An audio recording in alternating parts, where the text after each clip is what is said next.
Shalom sahabat Mitra Rema. Hari ini kita akan sama-sama mendengarkan firman Tuhan yang terambil dalam kitab 1 Samuel 3 ayat yang ke-21 yang berkata demikian. Dan Tuhan selanjutnya menampakkan diri di Silo, sebab ia menyatakan diri di Silo kepada Samuel dengan perantaraan firman-Nya. Demikianlah firman Tuhan. Dan firman ini akan sama-sama saudara dan saya renungkan di hari ini, yang saya beri judul Silo Rohani.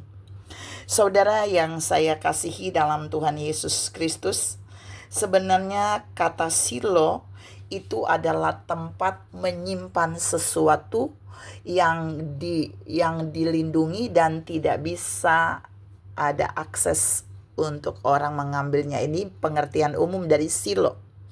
Tapi kata di Silo ini adalah tempat di mana Allah mengalami pertemuan dengan Samuel. Samuel bertemu dengan Allah itu di Silo. Dan kita mau share beberapa hal tentang Silo.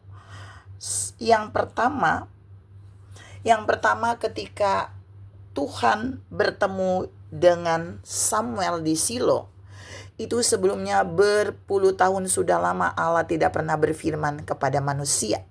Dan untuk pertama kalinya Allah berbicara bagi Samuel di Silo, dan dia menyatakan dirinya dalam bentuk firman. Jadi poin 1 mau mengajar saudara dan saya bahwa sebenarnya saudara dan saya punya Silo rohani, di mana Allah pernah berbicara pertama kali buat saudara dan saya dalam bentuk firman. Dan firman itu membawa pengaruh yang besar bagi kita, karena firman yang sama juga membawa pengaruh yang besar bagi Samuel. Pada saat Samuel bertemu dengan Allah di Silo dalam bentuk firman yang dinyatakan, Samuel itu masih muda, baru menjadi nabi. Saudara yang saya kasihi dalam Tuhan Yesus Kristus, Tuhan juga mau katakan buat saudara dan saya, Silo rohani kita itu ada di mana Tuhan bisa menyampaikan firman bagi kita. Mari temukan Silo rohani saudara dan saya. Karena di Silo rohani saya, Allah akan bertemu dengan kita, dan dia akan mengalami pertemuan dengan kita, dan dia bertemu dengan menyatakan firman-Nya. Selama dia menyatakan firman-Nya bagi saudara dan saya, tempat itu bisa menjadi Silo rohani bagi kita. Yang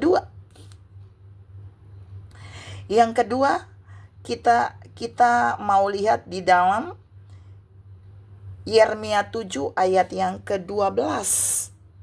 Ternyata di Silo itu juga di mana tempat atau nama Allah berdiam di sana. Allah perintahkan Yeremia untuk pergi ke Silo, karena di sana Allah punya tempat yang pernah dia hadir. Saya baca ya Yeremia 7 ayat 12. Tetapi baiklah, pergilah dahulu ke tempatku tuh ke tempat Tuhan yang di Silo itu, di mana aku membuat namaku diam dahulu. Jadi di Silo Allah berdiam di sana. Allah pernah berdiam di sana, dan itu berarti ada hadirat Allah, sehingga Allah menyuruh Yeremia pergi ke Silo. Jadi Tuhan mau bilang buat saudara dan saya, di mana ada hadirat Allah, di mana Allah berdiam, itu adalah Silo rohani bagi kita. Saya ulangi, di mana Allah berdiam, di mana Allah hadir pada saat saudara dan saya menemukan dia dalam hubungan pribadi, itu adalah Silo rohani bagi kita. Saudara yang saya kasihi dalam Tuhan Yesus Kristus, Tuhan juga mau katakan buat saudara dan saya bahwa bukan saja Yeremia dan Samuel bisa bertemu dengan Allah di Silo, tapi saudara dan saya juga bisa bertemu dengan Allah dan firman-Nya, melalui firman-Nya di Silo rohani kita. Mari temukan Silo rohani saudara dan saya di mana saja, di mana Allah hadir di sana, dan Allah juga berfirman di sana bagi kita. Tuhan memberkati saudara berlimpah. Salam menemukan Silo rohani kita. Amin.